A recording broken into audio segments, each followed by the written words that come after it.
Nangna sang talangga jallotan tumame madang kabamaleni mudang kabu. Sinacha sate bon warana me madang kabamaleni mudang kabu. Markazatin kar. Nagaan Waaqayyoo hunduma keessaniif abaayatu. Kabajamtootaaf dhaggeeffattoota galata Waaqayyoo TV hunda keessaniif.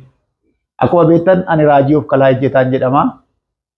Yeroo baay'ee miidiyaa adda addaa irraatiin karaa tajaajilaas ta'e karaa adda addaatiin wal argaa turre. Har'ammoo akkuma kanaa keessummaa kabajaa nama guddaa tokko afgaaffiidhaaf isinii qabadhee dhiyaadheen jira. Yeroo kanaa yeroo isaanii simannu ta'a. Kallattiidhumaan gara isaanii simachuutti deemna jechuudha. Baga nagaan dhuftan. Nagaan isiniif haa ta'u. Nagaa isiniif illee haa ta'u. Baga nagaan dhuftan. Naguma. Akkam jirtu? Nagaa galata Waaqaa. Baga nagaan. Nagaa nooraa. Egzeeraa.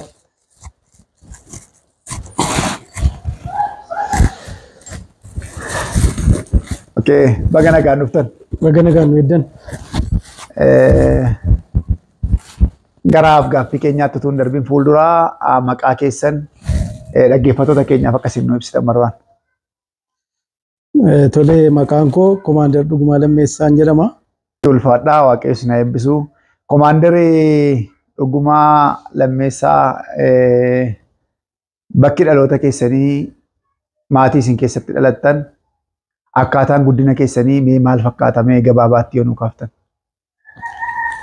Bayeessa akka waamama duriitti godina Wallaggaa fi Awuraajaa Gimbii aanaa Noolee Kaabbaa.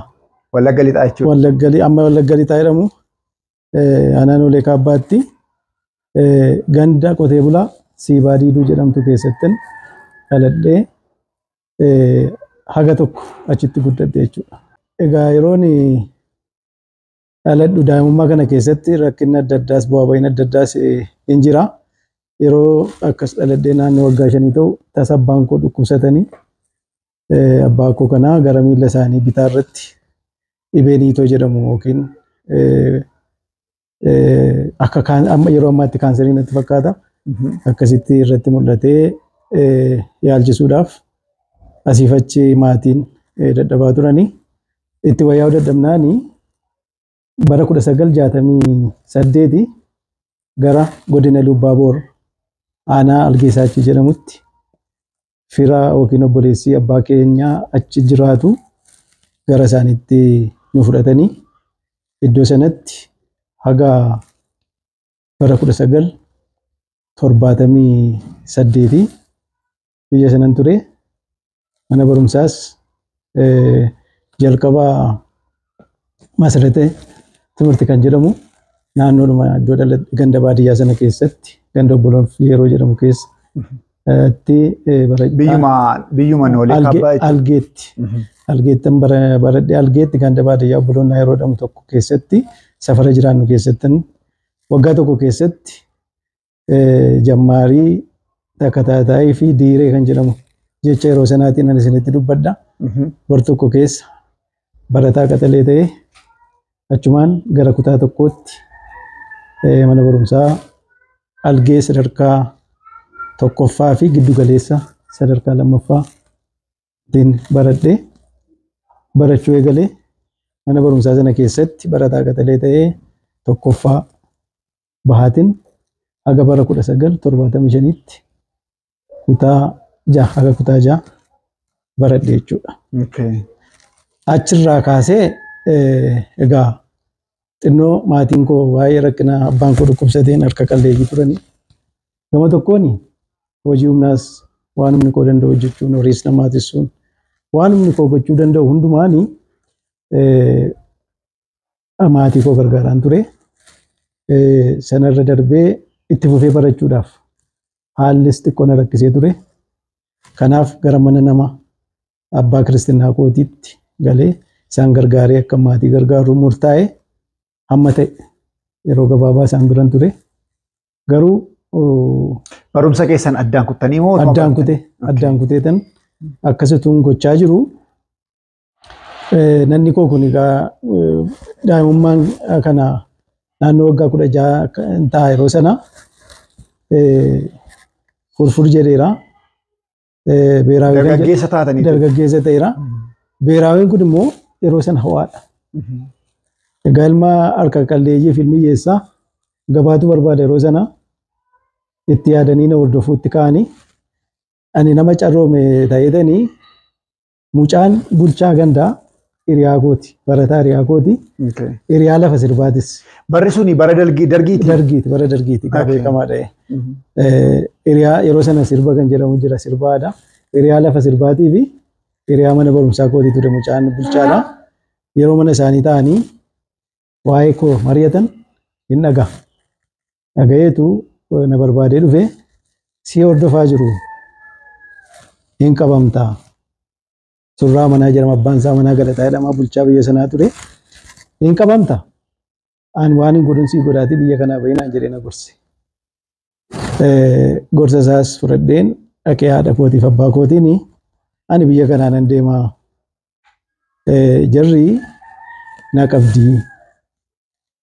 Duula dhaquurraa lubbuun iddoo ta'etti baqadhee isinii jiraachuu isinii wayyaa jedheetanii waan ta'e qalee nyaachiseen of eebbisiisee. Okay. Yeroo sana mana waraanaa deemuun dirqama jechuudha. Dirqama ture narratti yaadaa jiru. Narratti qophaa'aniiru. Mucaan immoo maal naa godhaa? Hiriyaan koo kun chaappaan mana jira waan ta'eef xalaa nama maaliif barreessu deeggarsa naa barreessisee karaa kan darbuu danda'uuf yoo karaatti na qaban na gaafatan seera qabeessa na godhee firma abbaa isaatii fakkeessee naa mallatteesseetu naa kenna. Xalaa kana qabadheetan gara mattuu deeme mattuu eessummaan koo jiru firooti biraas jiru achi dhaqe. Achi dhaqee achi keessas dubbiin akkuma kana hammaataa ture. Achi immoo gara warshaa gumaroo deemuu akkan qabu obboleettiin tokko na gorsitee namachi beekti waan ta'eef achitti na laattee jechuudha. Isinii makalaakayaa baqannaaf jettanii gara biyya eessuma keessanii sanatti deemtanii deeme. Achi immoo gara warshaa deemtanii akkasii warshaa tokko hojjettanii taa'urra. Kan immoo warshaa sana keessa makadhee yeroo dabarfadhee hojuma humnaa hojjedhee jiraadhuufan murteessee deeme.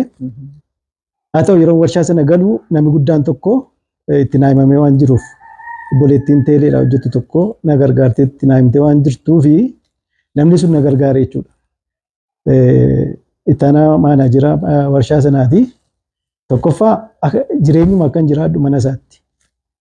Waan inni irra ciisu waan inni nyaadhu waan hundumaa naa mijeessee warshaa immoo iddoo humna kooti hojjechuu hin danda'u gargaartota warra warshaa dhaaban xaaliyaanotatu ture faranjoota sana jalatti akkan hojjedhu na taasisee jechuudha. Faranjoonni immoo xaaliyaanonni kuni hojii jaallatu halkan sa'aatii 12 amma galgala sa'aatii 12tti hojjetu. Baanee yeroo achi geenyu manaa gaanee amma achi geenyutti daqiiqaan diree nuyi fudhannee deemnu suni nuuf qabama. Galgala waan tokko sirreessuuf yoo booddeettamnes ima nuu qabama. Overtime amma jedhamu sanaadha. Kaffaltii gaarii naa kaffalu turanii. Kanarraa ka'ee utuma achi jiraadhu dubartiin abbaan manaa ishee dhiisaphaa ta'e tokko jaarsi wayiiti.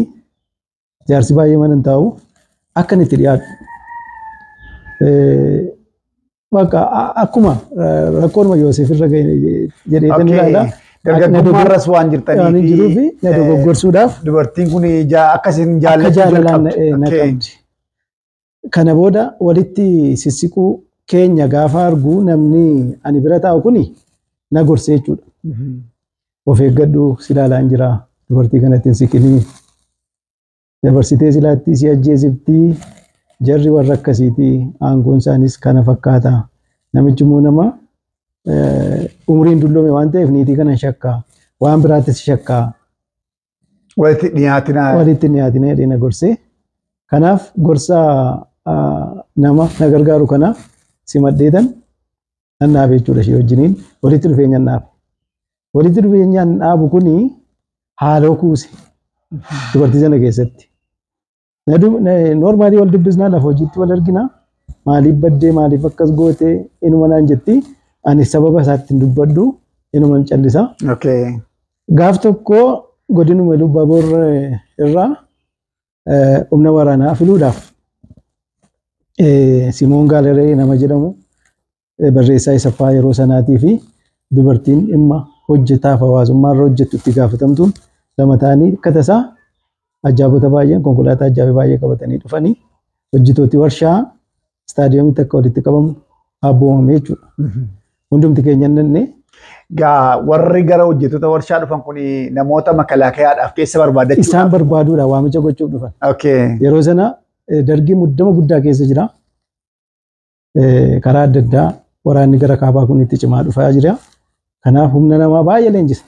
Kaan baay'ee ergee, kaan igranyaa godhee, kaan humna adda addaatti ergeetu leenjii kana hin leenjisaa jechuudha.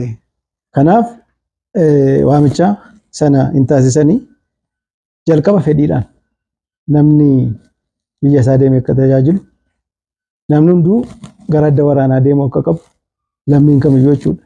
Leenji'ee loltuu ta'ee akka deebi'uu qabu. Akkasitti kan isaan ibsan yeroo sana hin deebi'aa yeroo barbaadamutti naqaa jedhaniiti waamicha godhanii ani calliseetuman taa'ee namooti baay'een fedhan jaarsis giddugaleessis dargaggeessis hin ka'uun galmaa'u turan. Mana waraanaa deemuudhaaf. Ani nan taa'ee sana booda amma waamanii namni fedhiin namaa gaafa dhaabbatu tokkomaadhaan namni nafe jettan yoo jiraate yoo deeme bu'aa buusa nama jettan tokkomamu jedhame dubartiin amma jedhu kuni kaatee maqaa na waamtee dargaggeessi kun yoo dhaqee biyya tajaajile biyyaafis gaariidha isaafis gaariidha itti afaan tolaadhaan. Dubartii isheen jaalalaaf isin barbaaddee isin dhabde sun itti dubbatte. Gaafa itti dubbattu namni akkas jedhamtu eessa jirta naan jedhanii nan ka'ee nan waadhee ka'ee maa callifte maa fedhaan hin deemne naan jedhanii na waamanii rakkoo hawaasummaa maatii kootiin itti himeen. Malee biyya koo nan jaalladhaa tajaajiluu nan barbaada garuu abbaan koo dhukkubsataadha sireerra jira. Haati koosii dhiira ana malee hin qabdu rakkattuudha. Jarumaadhee waanuma xixiqqoo asii hojjedhu kanaan hin gargaaraafan dhiise malee rakkoo biraan qabu jennaan jaran iyyuu hin gargaaraa abboomamtee deemtanaan jedhanii na fudhatanii jechuudha. Achirraa ka'ee gara loltuu biyya Baardaar jedhamutti magaalaa Baardaar cinaa kan jiru manni leenjii nuti hundeesse bara sana koorii 500 achi immoo kutaa waraanaa 26 birgeedii 5 shaalaqaa 4 shaambilii 4 garee 100 ta'eerni achitti leenji'ee Ispaartaa kan jedhamu leenjii Ispaartaa kan jedhamu fudhachaatu hin jiru bakka sanatti carraan gaarii tokko na mudate jechuudha. Carraan na mudate maali? Ajajaan kutaa waraanaa achi Oromoodha. Yeroo hundumaa dirree leenjii jedhamutti dhufanii yeroo siyaasaas yeroo dirree loltummaa leenjinu na laalu.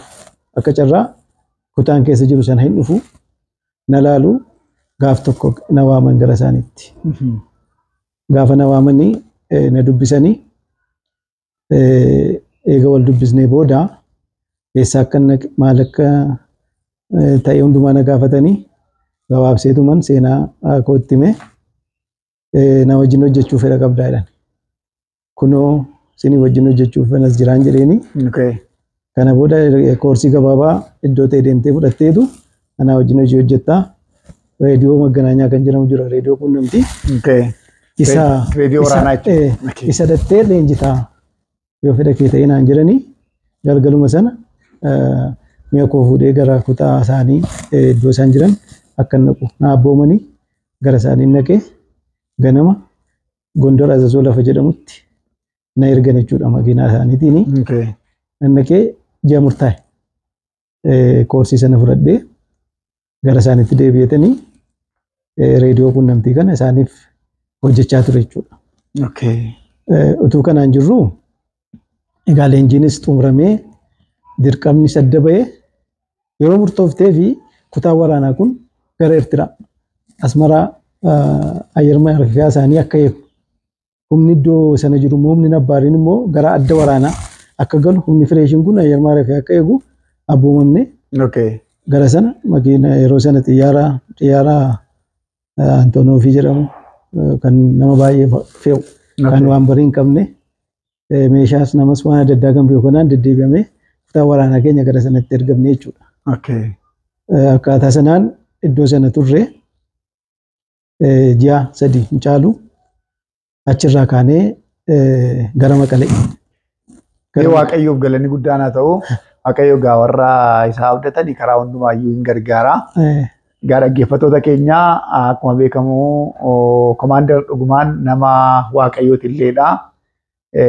Haalli jireenya isaanii waan baay'ee nama bohaarsuuf baay'ee nama gammachiisu akkuma kana immoo jiraachuu Waaqayyoollee kan mirkaneessudha. Garuu waan baay'ee nama ajaa'ibu kana ala seenaa bal'aa qabu kutaa lammaffaa sagantaa seenaa bal'aatti walitti hin deebina amma garuu haasaa isaaniitti fufu asirratti gaaffiin ani isin gaafachuu barbaade barri isin makalaakaa yookaan immoo gara waraanaa kanatti makamtan bara meeqa ture jalqaba yeroo achirraa kaatan jechuudha bakka warshaa sanaa yeroo kaatanii bara meeqa ture barri sun. Leenjii kan hin deeme bara 1978. Bara 1978 deemeen naannoo ji'a 9tti leenjii kana kan fudhanne jechuudha. 79 gara baatii sadaffaa keessaa eebbifamne. Eebbifamnee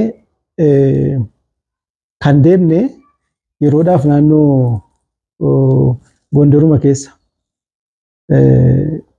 Dabra Taabor naannoo jedhamu tulluu sanarra yeroof turre as deebineetu shaakala yeroodha inni akka shaakalaatti fudhatama yeroo sana jechuudha. Akka shaakala loltuu tabbi jira bu'aa bahin jira. Leenjii waraanaa isa xumuraa ta'eetu achirraa garuma Baahir Daaritti deebinee iddoo amma dhandhe kana. Egaa Asmaraadhaa gara Maqalee dhufne jechuudha. Maqalee yeroo dhufnu naannoo Shiree gammoojjii Axargaa fa'aa maal fa'aa jedhamu kana keessa wayyaaneen leenjii bal'aa kennaa. Naannoo sana immoo magaalota jiran seenee rukutee qabeenyaan fudhataa humna namaan ijaaraa wantoota adda addaa hojjechaa jira waan ta'eef humni bal'aanii gara Maqalee gara magaalaa Maqalee gara Addigiraat kanatti dabalaa akka dhufu gara Aduwaatti cimaa akka dhufu. Waraanni achirra waan jiru. Ajajji darbee humni gara kaabaatti akka cimu kallattii adda addaarraa kibbarras kan jiru baharras kan jiru waraanni kuufamni waraanaa bal'aan kan jiru Eertiraa keessa yeroo sana achirraas humni gara kanatti daayivert akka ta'u qajeelfamee darbee kutaa adda addaarra namni gara sanatti walitti hin qabama ture akka carraa ta'ee yeroo sana gara 1981 jalqaba irratti mootummaa dargii kana keessatti shirri adda addaa wal keessatti uumameetu mootummaa garagalchuudhaaf iddoo adda addaatti xinsisiin adda addaa godhamaa ture nuti hin beeknu hooggansoota keessatti waraanuma loltootuma dargii keessa ta'e dargii ta'anii hooggansuma jeneraalota gidduutti garaagarummaan adda addaa uumamaa dhufe. Kaan sirna kana garagalchee ofii iddoo qabachuu kaan immoo biyyi tokko Itoophiyaan tokko jedhee immoo waa'ee Itoophiyaa kanaaf humna waraanu kana Shaabiyaadhaaf wayyaanee kanaan kan falmutu ture. Waraana kana keessatti waraana guddaadha. Waraanni dargii beekumsaanii, siyaasaanii, hidhannoonii baay'inaanis addunyaa kan sodaachisee ture. Isa kana keessatti gaa shirri xaxameetu Eertiraa Asmaraa irratti naannoo Finfinnee irratti fonqolchi mootummaa yaalame jechuudha. Fonqolchi mootummaa kun yeroo yaalamu gama biraatiin humni kuufame gara Tigraay deeme kuni sababa adda addaatiin humni isaa akka laafu rukuttaan adda addaa keessoodha. Samiirraa xiyyaaraan lafarraa meeshaa gurguddaa makaanaayizii adda addaatiin kutaadhaa immoo waraanni ija tokkoon akka waliin ilaalle akka waliin hubanne ta'eetu garaagarummaa waraana gidduutti jiruun akka malee rukuttaan taasifamee humni bal'aan bittinnaa jechuudha. Lubbuun baay'een darbee qaami baay'een irratee kaan immoo abdii kutee bittinnaa jechuudha. Yeroo sana keessa egaa humna dabalataa jedhamnee gara sanatti gaafa sochoonu humni keenya karaa salphaa rukutame jechuudha. Akka malee rukutame maaliif eenyu akkasii rukutu hin beektu. Diinni eenyuun akka ta'e hin beektu. Tokkoffaa isin fireeshiidha. Fireeshii amma xinnoo kan turre mana loltuu keessaa haa ta'u malee irraan xiyyaara si rukuta. Lafaan makaanaayizdii si rukuta. Abbaa si rukutu hin beektu. Diinaaf firan beektu gamanaas waluma kuteessaa sana keessatti humni keenya rukutamanii ajajaan kan koo dhuma irratti waan tokko na gorsan. Ani yoon carraa argadde naan baanaan jedhan. Yoon carraa dhabe immoo ofii wareegaa. Ati of wareeguus hin qabdu, baduus hin qabdu. Icciitii reediyoo ittiin quunnamtu kana yoo diinni sitti dhufe balleessi. Ogeessa akkasiis ta'uu kee ittiin himinii. Yoo harka laatteen jiraatta. Arabas miti, faranjis miti kan waraanaa yeroo namuma keenya harka kennadhuuti lubbuu kee oolchinaan jedhanii. Ajajaa keessantu akkas isin jira. Ajajaa koo kana Ajaa'iba. Ajaa'iba guddaa. Kana booda ofiis egaa waan isaan ta'an hin beeku nama lafa isaan jiran hin beeku.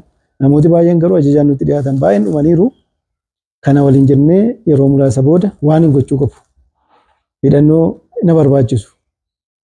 Waan muraasa natti manii na gorsanii akka dhuunfaatti jechuudha gargar baane sana booda ijoollee sagal taanee wal mari'anne jechuudha ijoolluma Oromoo keenya. Garamitti yoo baane wayyaa maal yoo goone wayyaa akkuma namoonni kaan obballeessi namoo maal jennaan haa ifin balleessinu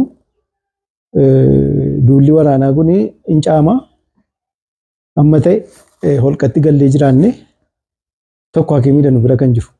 Hakimiin kun gulukoosii baay'ee qaba ishee harka namaa irratti waraanatti xiqqoo kana. Gulukoosiin kun hin fayyadamna baadhadhaa jedhee hammaaree nuu kennee jechuudha. Galaa goggogduu xinnoos qabna. Sanatti fayyadamne. Gulukoosiin kun bakka nyaataatti si fayyaddi? Hin fayyaddi lubbuun oolchiti yeroodhaaf. Isheetti akka fayyadamnu bishaanis hin jiru biyya sana waan ta'eef. Rakkoo guddaatu jira waan ta'eef kanaaf rakkicha akkaataa kanaan akka furannee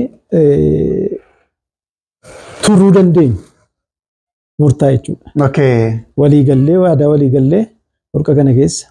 Holqi kun giintii qabaa, bofa qabaa. Wanti nama lolu waan baay'ee jira.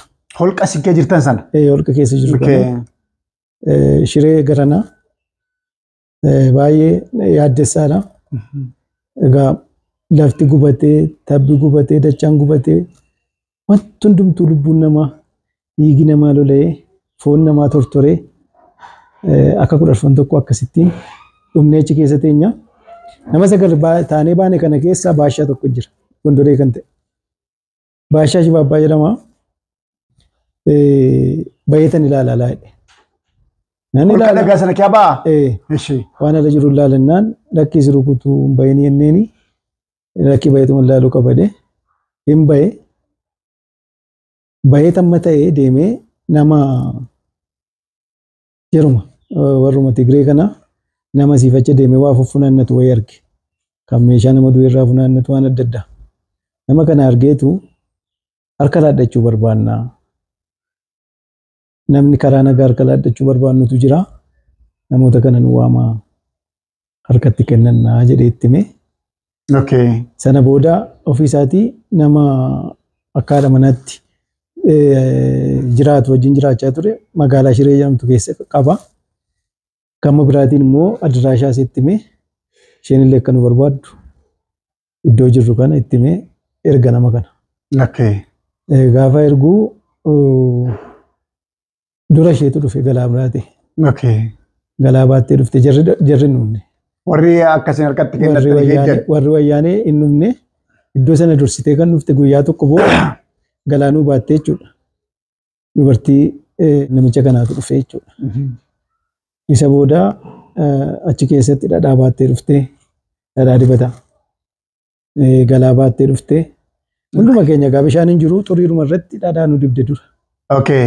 Dhadhaa nu dibdee gubbee keenya kana keessa galaa fidde immoo xiqqoo nu nyaachiftee bishaan amma dandeesseessi waa fiddeetti bishaanuma lagaa jechuudha.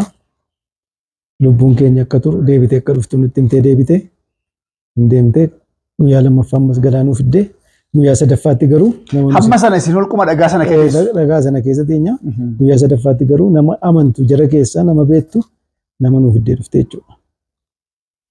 Sana booddee qabeenya harkarraa qabnu itti ilaanne. Nu galmeessanii nu dubbisanii waan gochuu qabnu nutti himanii jechuudha. Okay. Erga booji'amtanii booda. Garka keenya ilaannee booda wanti isin gochuu qabdan nu wajjin qabsooftu taatan ammumaa kaatee gara mana leenjii jettanii wajjin qabsaa'uu dandeessu. Hin barbaannu lafuma kana jiraanna hojjettanis wanti isin ilaallu ragaa wayii jira as taa'uu dandeessu. As immoo hin teenyu biyya kanaa hin baana biyya alaa jettan isin geggeessina aga daangaa Sudaanitti hin deemtu jennaan namooti kun walii galanii hin baanaa jedhan. Filannoon isaa ulfaataadha. Akkati filannoo kana gootullee haalli sitti tolaan hin jiru jechuudha. Asin taa'achuufis wanti mijataan hin jiru. Dhaqeen qabsaachuufis waan isaan qabsaaniif hin beektu yeroo sana wanti nutti himamaa ture waan biraadha. Jarruu akka bineensaatti kan waa'een seenaa isaanii nutti himamaa ture waan amantuu hin qabdu. Biyya alaa nan deemachuufis waan dudduuba keenya ilaallu waan baay'ee jira jechuudha. Garuu akka filannootti achi baanee wayyaa kadhannee biyya ormaa keessa jiraanne waan jedhu irratti walii galame ana booda fuudhanii gara magaalaa Shiree sana biraan nu dabarsaniitu iddoo taate gammoojjii Maayibaraa jedhamtu tokko jirti. Yeroo fachi turree akka bayyanan hooma qaban irraa nu kennaa nu gargaaraa. Booddee deemsa miillaan deemta akka guyyaa 3 halkan deemta guyyaan danda'amu namoota nu kennanii namootaan qajeelfamaa gara sanatti deemnee Sudaan daangaa Sudaan gaafa geenyu bishaan ce'uu qabnu bishaan guddaa jira bishaan sana illee dhiqannee jarri gaafa fagoodhaa isin argan harkuma ol qabdanii itti deemuu qabdu isin rukutuu jedhanii Sudaan immoo warri gurraachaaf warri Arabaa warri diimaa jechuudha wal waraanoo turan yeroo sana akkasii. Warri gurraachaan hin jaallatan dargiitu isaan rukutaa ture waan ta'eef. Ispeellee kan jedhamu kana. Warri Arabaa immoo hamma ta'e keessaa gaarummaa qabu. Falli isaan nu kennan maaliif akka dhumne nu gaafatanii namichi baashaa jiru kuni afaan Arabaa kana sin nagaa hamma ta'e waan danda'u itti hime nu tursanii dhaqanii warra UNHCR jedhamanii warra siddatanyaa fudhatan jaratti nu geessan jechuudha. Maan nu jaratti dhaqanii man. Jarri immoo gammoojjii sana keessa konkolaataadhaan dhufanii nu barbaadanii nu simatanii jechuudha. Nu fudhatanii gara isaanii deemnee dunkaana nu qopheessanii nama bal'aatu jira yeroo sana siviiliin loltuun akka jirutti biyya Kasalaa jedhamu kana jira Sudaan keessa. Achitti walitti qabamne walitti qabama keenya keessatti carraa adda addaatu jira.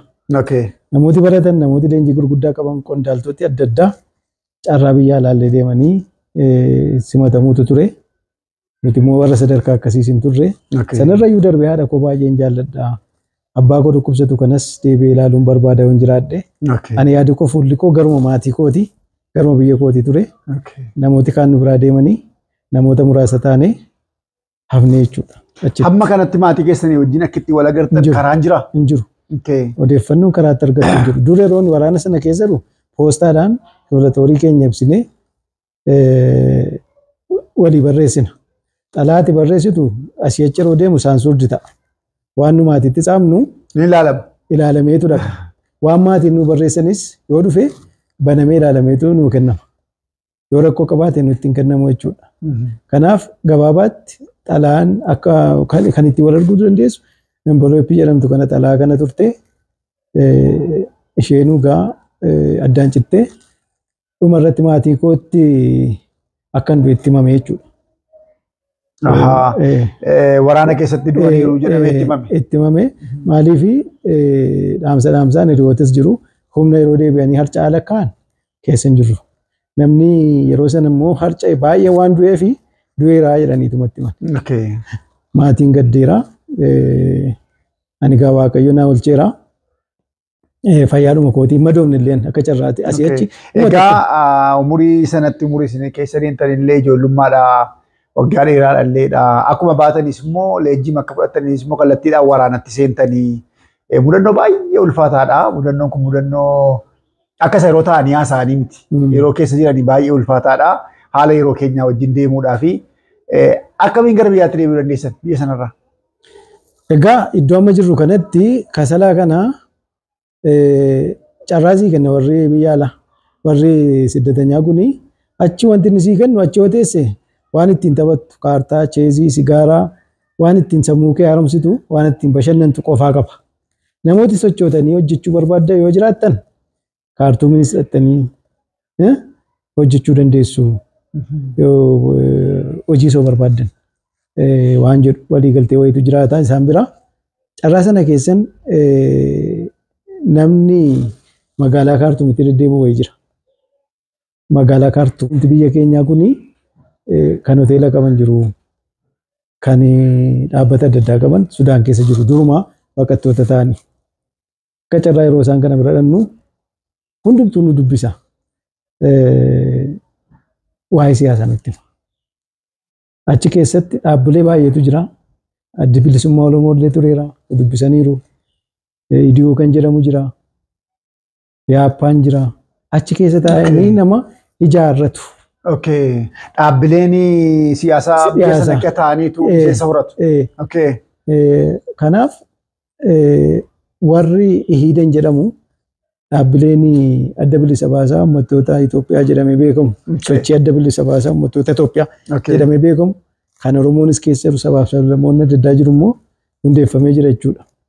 Kanaaf yoo guddaa qabu akka carraa yoo guddaa jedhanii namoota kakkaatan qabu. Namoota achi jiran nu argatanii Oromoon ufti keenyas jiru. Nu dubbisanii jechuudha. Nuti dhaabbata akkasiiti. Kunoo waraannee walloo already walloo kaabaa bilisoomsinee iyyuu jirra sa'aatii sana. Fagaanneerra yeroo gabaabduu nu hafa. Ammas illee jettanittu dargiin kufaa wajjin kan qabsoofnaa jedhan. Baay'ee nu dubbisanii filannoo keenya ta'ee namooti muraasni hafne kuni achitti gallee warra hafanis dhaqeen itti hime. Ammas gara waraanaatti deebitu. Sa'aatii sana galmaa'ee sa'aatiin galmaa irraa ka'ee nu fudhatanii gara Itoophiyaa garuma kaaba Itoophiyaa naannoo Asargaa jedhamtu keessatti iddoo leenjiitu jira. Hundumtuu dhaabbileen adda addaa siyaasaa adda waawayii ta'an achitti leenjii kennu. Leenjii loltummaas leenjii siyaasaa bal'aan isaa leenjii siyaasaati. Leenjii siyaasaa achitti argadhe. San booda leenjii loltummaas gabaabaa isaa achitti fudhadheen ogummaadhaan adda nu baasanii jechuudha. Namni ogummaa qabu ogummaadhuma qabuun ramadama yeroo sana. Leenjisaas ta'uu dandeessa. Hojjetaas ta'uu dandeessa. An keessan immoo ogummaan ogummaa guddaadha. Ogummaan ogummaa guddaadha. Ani ogummaa kanan qabaan jireen. Bakka ogummaan qabu kanaan akka leenjuu na gaafatanii gara biyya Agara Salaam jedhamtu iddoo holqaa dhaabbatii adda waawayii inni guddichi jiru. Achi akkan deemu nageessanii achitti gaafa deemnu addee dhaabbati Dimokiraataa Uummata Oromoo akka carraa ta'ee hundeeffamuuf 1982 gaanni kuni hundeeffamuuf konferensii adda addaa geggeessaa jira. Kanaaf fedha koos na gaafatanii jechuudha. Eega Oromoon adda bahee dhaaba mataa isaatii qabaate miirri koo immoo gara sanatti na gammadee filadhee jechuudha. Naa koree giddu galeessaa gurguddaa yeroo sana jiran namooti dubbii akkasii jedheen dhufee yaa'u miseensuma tokko isaanis achuma keessaa ba'an malee idiyooma sana maannoo idan sana keessaa ba'an isaanis. Kanaaf akka carraa dhageen itti makame jarri immoo koree giddu galeessaa hundeessaniiru. Koree giddu galeessaa kanaan wal barree ogummaa koo na gaafatan isaanis kanan jireeni ogummaa sana akkan leenji'uuf akkuma nachi dhufetti gara Atsibiin Daartaa jedhamutti wanti nani leenji'u koodiidhuma kan dargii fi kan wayyaanee sana garaagarummaa qaba. Garaagarummaa koodii. Garaagarummaa koodii sana jechuudha malee teeknikaalii rakkoon biraan jiru. Isa leenjii deemnee jechuudha. As argaa sanatti leenjii xumurree alan bahee deebi'u waraanni bal'aan gara giddu galeessaa kanatti lolli cimee deemaa jechuudha. Eenyu wal lolaa ragaa? Erga deebitanii achi deemtanii? Bakka yeroo sana gaamma dhaabis 3 ta'eera. Ewaat jira. Iiden kun of danda'eetuma jira. Opidiyoonis yookiin dhaabbati Dimokiraataa Uummata Oromoos innis jira. Of danda'ee waraana mataasaa uummatee cimee jira. Kallattiin kanaan qindoomina immoo dhaabbata tokko hundeeffataniiru. Yaada akkan jedhamu kan adda Dimokiraataa Uummata Itoophiyaa. Itoophiyaa ta'eera. Kanaaf inni Tigirees inni sabaaf sablammooti dhaabbati iddoo tokko jiranis dhaabbati Dimokiraataa Uummata Oromoos sirnuma dargii kuffisuudhaa fi dhaaba tokko jalatti gaaddisa tokko jalatti dhufaniiru. Akkaataa kanaan lolli itti fufeera jechuudha. Lolli sadarkaa gurguddaatti maqaan itti moggaafamee jira. Ani battala sanatti duula bilisummaa walqixxummaa opereeshinii gaggeeffamu keessatti akka hundaa'e qaqqabee hirmaadhuuf nama waraana sana kallattii achi as gara lixaatti kan hooggantootuma keenya ijoollee Oromooti. Koree giddu galeessaa yeroo sana jiran dhaabbata Dimokiraataa Uummata Oromoo bira akka ramadamee hojjetu Jeneraal Baacaa Dabalee bira ramadan jechuudha. Ani waraanuma sana keessa isaan qaqqabuudhaaf utuma gaasii mijatu konkolaataan iddootti itti adeemtu jira. Lafatti immoo lafa deemtu jira jechuudha. Jeneraal Baacaa Dabaleen yeroo sana adda Dimokiraataa Uummata Oromoo keessatti koree giddu galeessaati. Hoogganaa waraanaati. Hoogganaa waraanaa kutaa kallattii karaa buree jiru sana isatu opereeshinii sana gaggeessa ture. Kallattii sanaan isaan hordofaa ture. Yeroo isa bira ga'uufan jedhu egaa karaa kana gidduutti wanti baay'een nu mudateera. Fanjiin makiinaa nu ittiin deemnu rukutee kufnee wanti baay'een booddeetti nu harkiseera. Baardaar yeroo galu dildilli cabeera. As ce'uuf rakkoo ture. Bishaan illee nyaatameen tufame. Waraanuma keessa osoo waraanuma sana yeroo sana egaa akkasuma taa'atu jirru karaa buree kana asitti achitti wal qaqqabnatuma jennu atuun hin qaqqabin bishaan dhugaasaa utuun isaan hin qaqqabin Naqamtee bilisa ta'e jechuudha. Fincaa'aa kan maal kana rukutamee jechuudha. Naqamteetti magaalaa Naqamteetii qabameen isaan bira ga'e. Magaalaa Naqamteetii qabnee isaanii wajjin opereeshinii taanu humna jiru kan harca'e kan qoratame kallattiidhaan immoo gara Harargee akka deemu. Humna gara Harargee jiru sana irratti hojii akka hojjennu gara sanatti abboomamne kallattiin gara Harargee deemne jechuudha.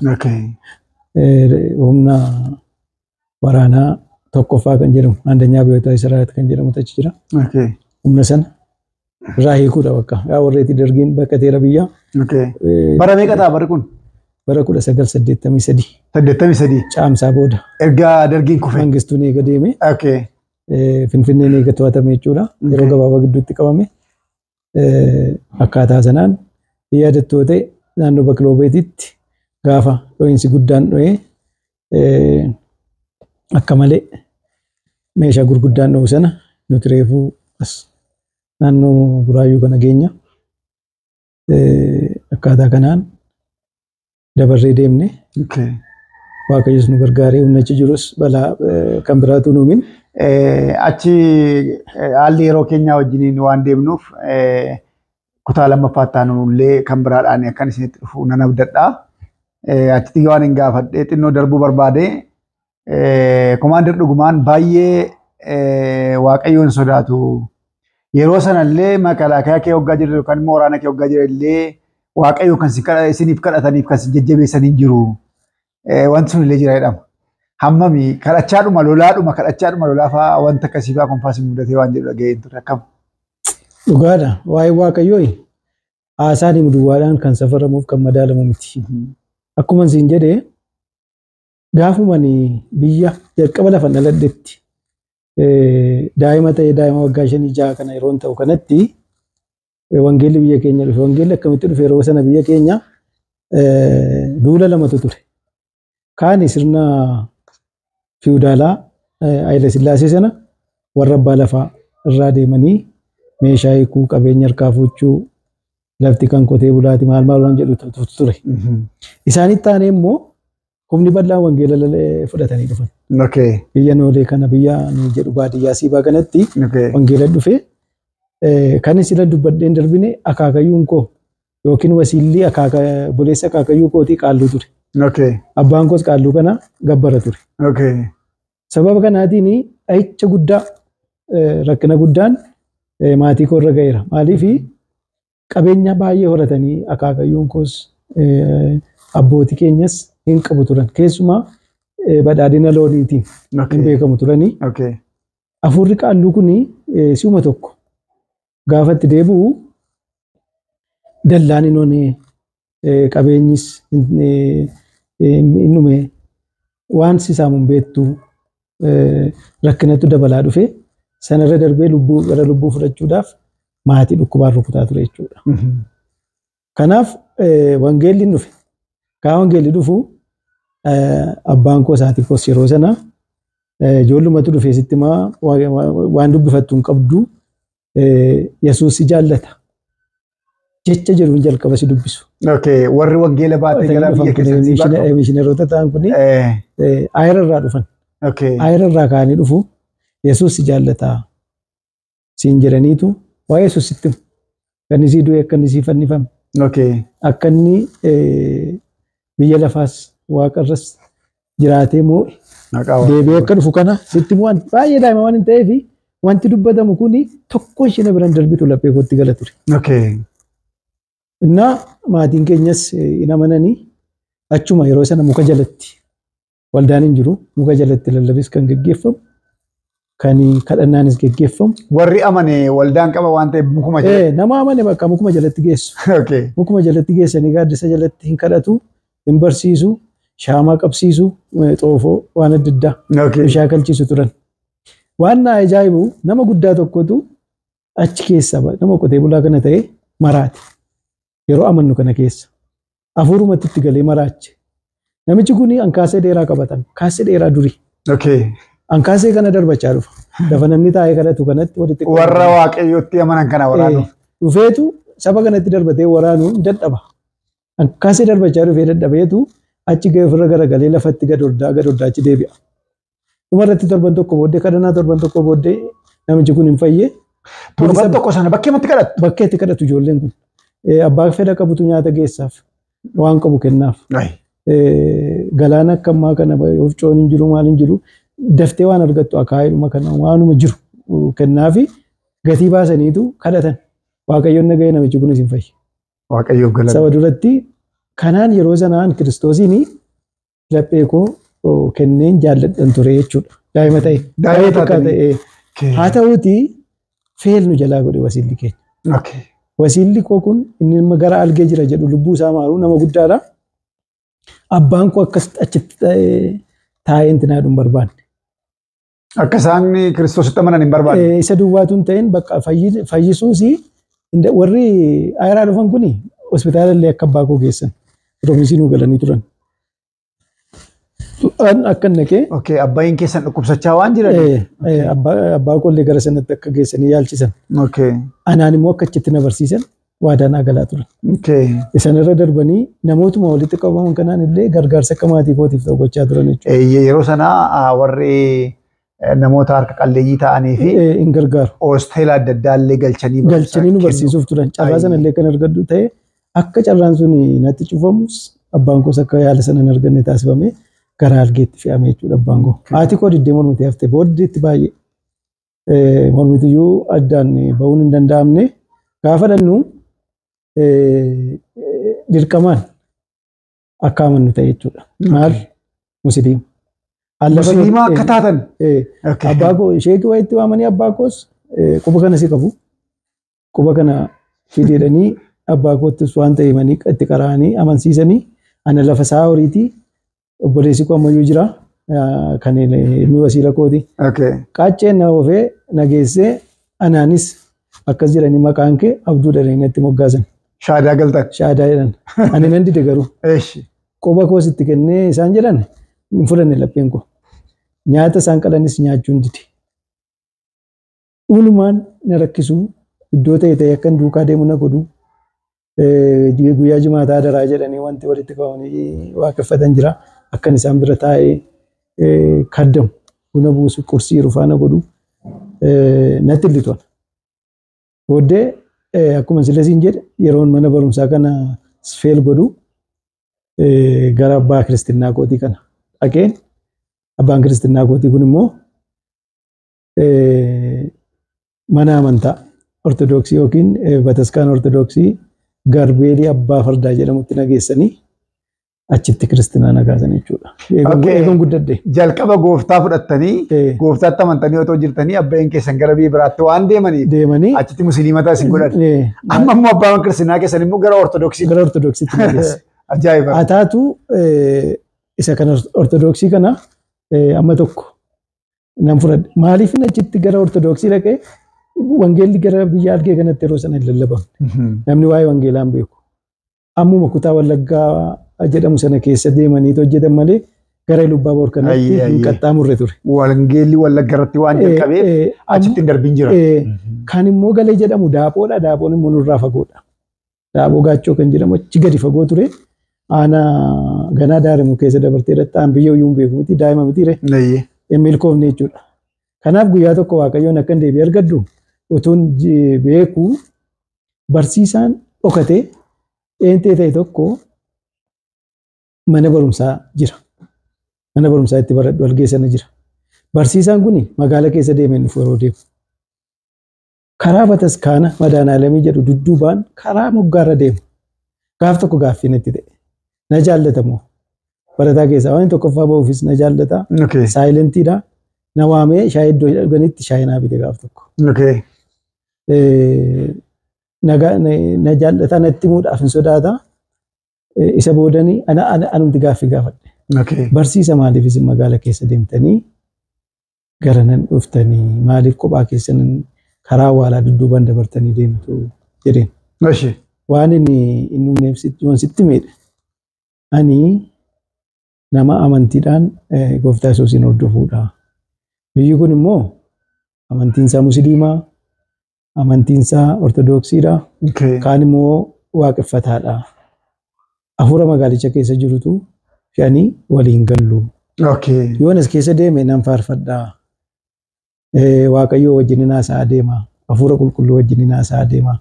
Nagaan baheen nagaan galaa. Iji koos waan namaan argu. Waaqayyoof galanna. Naan jedhee deebi'eetu dhuga baatii dhuunfaa isaanitti himaa. Achumaan immoo Yesuusin naa masakkara. Ani nan beekan ture daa'imummaa kootti akkas ture. Haalli naa mijatu hin jedhee guyyaa muraasa mana isaa dhokannee dandeenye isaa akka nama laaqana naa feeru naa fudhatee dhaqee jilbeenfatee naa kadhateera namichi sun. Waaqayyoof galanna. Waaqayyo isaa eebbisu. Afaan keenyan dhagahu afaanuma beekuun naa kadhata afaan Amaariffaatiin. Anis immoo si maddeetan amiin jedheetan deemaa jechuudha. Egaa kana booda egaa eeganii mana waraanaa galee carraa guddaan argadhee qondaaltota keessas miseensota keessas namooti amanan ijoolleen lixaa ijoolleen naannoo Naqamtee ijoolleen naannoo Horroo ijoolleen Shawaa lixaa keessa jiran namooti gadi qabaadhaan achitti amantiin hin eeyyamamu gadi qabaadhaan dubbii wangeelaa beekan teeksii tokko yeroo boqonnaa xinnoo ishee qabu walii dubbisnu naaf kadhatan turaniiru jechuudha. Kanaaf anis amma afaan koo beeku waraana kana keessatti Waaqayyo akka na oolchu nan kadhadhan ture. Waraana keessaa walanii galan miti. Tu Waaqayyo nama hin gargaarre. Ilaala si'achi waraana dargii taatee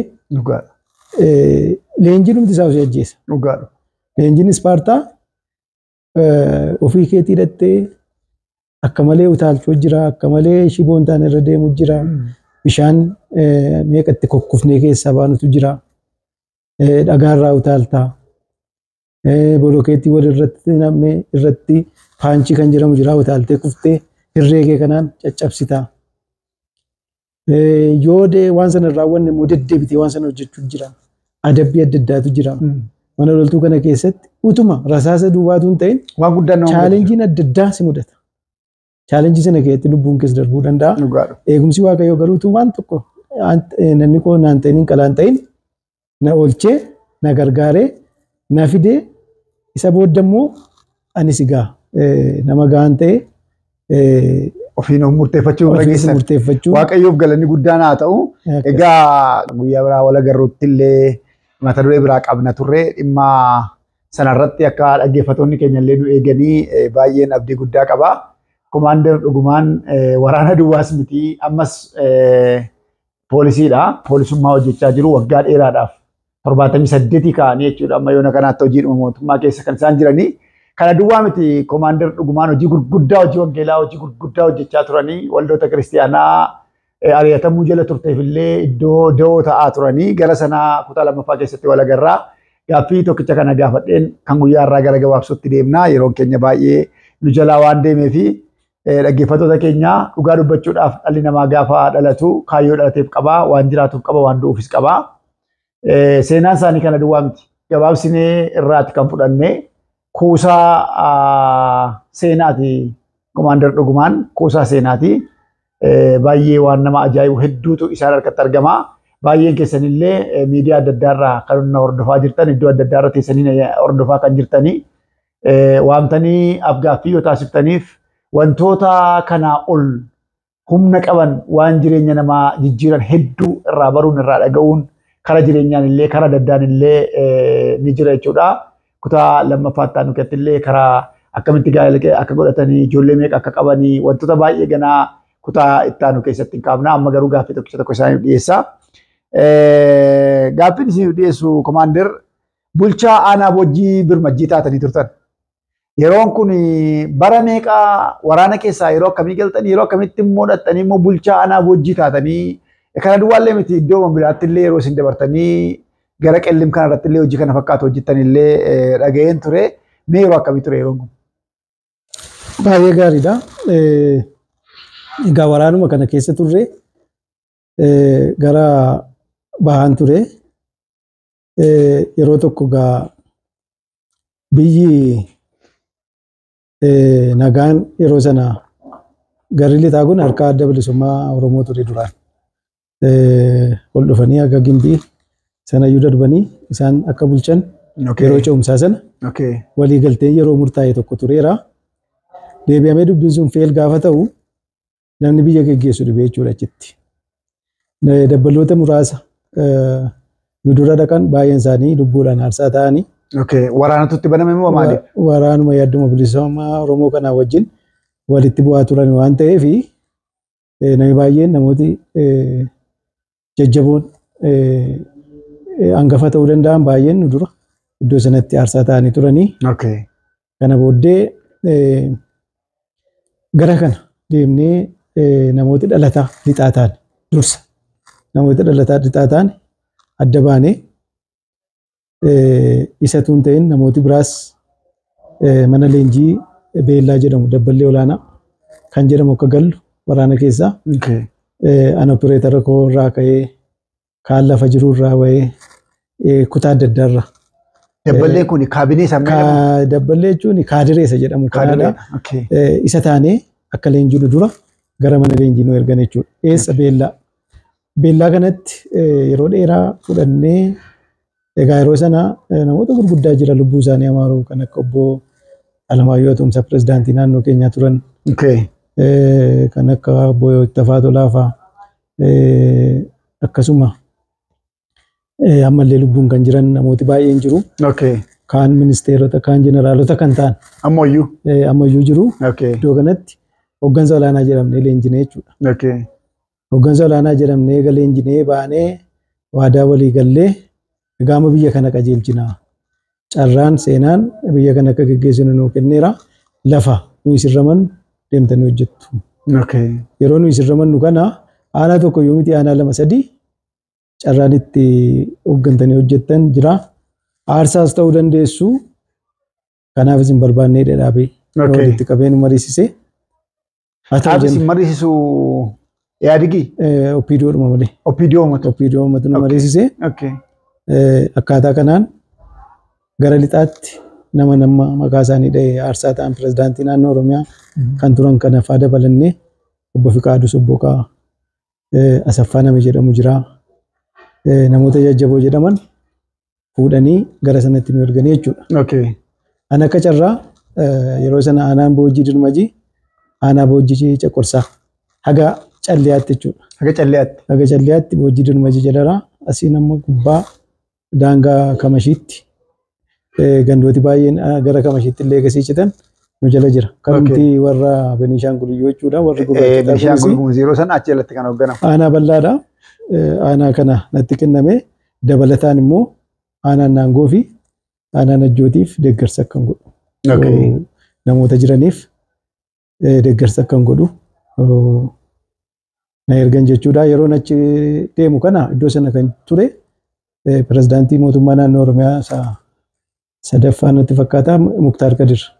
Isatu aanaa sana qabatee ture jechuudha.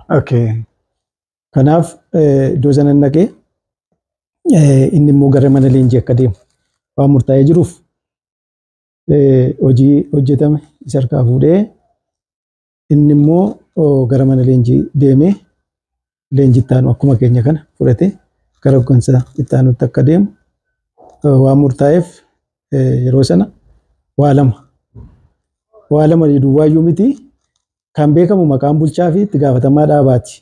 Kan ittiin ati hidhattu waa'ee dhaabaatiin nattaa itti gaafatamaa dhaabaa taataa bulchiisi si harkaa. Daanyummaan si harkaa. Abbaan alangaa si harkaa. Waan qaama adda addaa murteessus firdiin wanti itti gootu namni milikkitaaf yoo jiraate iyyuu maaliif caasaan diriirate hin jiru. Sumatu kennaa jechuudha. Naqe. Gaafa naqu biyyi naqu kuni karaa hin qabdu. Ibsaa hin qabdu. Biyya dukkan biyya karaarraa maqtee maqa biyya jedhamu maqa biila lafa jedhamutti dhannee buunee achii miillaan deemnee dhannuudha. Biyya gaaffiidhaan guutametti ramadamee dhaqee biyyichi immoo gama biraatiin biyya wangeellitti hundaa'e. Biyya dubbii waaqayyoo bal'inaan immoo achi keessatti dubbatamee fi gama biraan immoo sinodoosii dhumti lixaa akka waliigalaatti akka daagaa beddelleetti akka godaatti asiin akka amandii Beniishaangul hunda hammatee hoogganu immoo seenterii sanarra jira jechuudha. Gooftaan sinaa eebbisu. Jennaa akkaataa sanaanin biyya sana dhaqee gaafa biyya sana dhaqu dura namoota wal baruun irra jiraata. Namoota wal barree namni nama siin jedhu iddoo sana tures baay'ee na gargaara obbo Muktaar kuni namoota ofiisaatii beeku hunda wal na barsiisee iddoo koo kan dhufee isaa. Akka kootti ilaalaa waliin hojjedhaa jedhee waan gochuu qabu hundumaa gaarummaa natti agarsiisuu qabu hundumaa natti agarsiiseetu. Bara meeqa ture? Bara 1985 gara ji'a onkoloolessa natti fakkaata. Bulchiisarraa akkanattiin hooggansa guddaadhaan deemaa turtanii baay'ee waaqayyo isin haa eebbisu. Kan guyyaa jalqabaa keenyaa asuma irratti xumurraa marsaa itti aanuun garuu dhimma gaa'ela keessaniinis kan wal qabatee dhimma hojii wangeelaatiin kan wal qabatee akkuma kanallee yeroo waaqayyo mana isinii kenne isin immoo dabarsitanii mana isaallee nama hin qabne yeroo isin laattan bal'aa infoormeeshinii baay'een qaba. Waan kanatti illee marsaa lammaffaatti deebinaa kanarraa asumaan xumurraa waaqayyo isin haa eebbisu. Si haa eebbisu waaqayyo. Ulfaadha. Galatoo. Waaqayyo isin haa eebbisu. Thank you. Ulfaadha.